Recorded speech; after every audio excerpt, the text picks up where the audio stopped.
എന്നാണ് വഴക്ക് കുടിക്കുന്നത്? എന്തിനാ കിടന്ന് വഴക്ക് കുടിക്കുന്നത്? ഇവിടെ മേടിച്ചിരിക്കുന്നത് നിങ്ങൾക്ക് കഴിക്കാനല്ലേ? എപ്പോഴാണ് കഴിക്കാമല്ലോ? എന്തിനാ വഴക്ക് കുടിക്കുന്നത്? മേമാർക്കൊന്നും കഴിക്കാൻ കൊടുത്തില്ലായിരുന്നു. ഇവിടെ അതെല്ലാം ഓടിച്ച് പൊട്ടിച്ച്. നിങ്ങളല്ലേ 5 മിനിറ്റ് 10 മിനിറ്റ് വേണ്ട ബിരിയാണി കഴിച്ചത്? 10 മിനിറ്റ് ആയില്ല ബിരിയാണി കഴിച്ചു. ഞാൻ പോയി കിടന്ന് ഉറങ്ങാൻ പറയാം. നാളെ എക്സാം ഉള്ളതല്ലേ?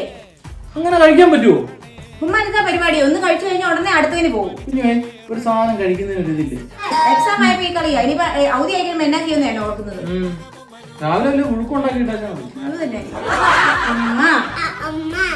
ആട് എന്നാ പറ്റി കൈക്ക്? എന്നാ വേദന എടുക്കുന്നേ? കൈ കാണിച്ച്.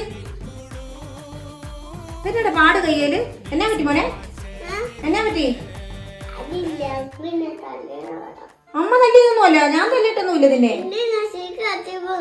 സൈക്കിൾ ചവിട്ടിയപ്പോഴോ? പതുക്കെ പിടിക്കാം കേട്ടോ. ഉറുമ്പ് ഊഞ്ഞാൽ. കപ്പയോ? ഫ്രിഡ്ജിനകത്തൊരു ഇതിരിപ്പുണ്ട്. എന്നാ വില്ല് വെച്ചിട്ട് ഒരെണ്ണം പോലും വീഴുന്നില്ല. ആ വില്ല് വെച്ചിരുന്ന തീറ്റ എടുത്തിട്ട് പോയിട്ടുണ്ട്. എന്നാ വെച്ചത്? കപ്പയാണോ? അതിനകത്ത് ഇങ്ങനെ ഒരു ബോണ്ട ഞാൻ മേടിച്ചിട്ട് വന്നിട്ട് ബാക്കി ഇരിപ്പില്ലായിരുന്നു. അത് വെച്ച്. പക്ഷെ അദ്ദേഹം എങ്ങനെ തീറ്റ കൊണ്ടുവന്ന് എനിക്കറിയാൻ പറ്റത്. എലി അവിടെയൊന്നും കിടക്കുന്നു.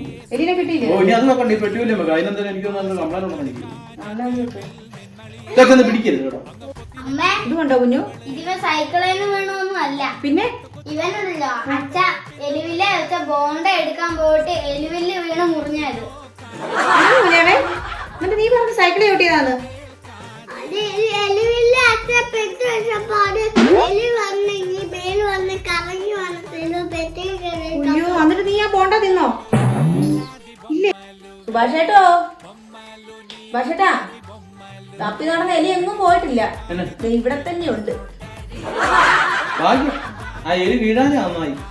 അതെങ്ങനെ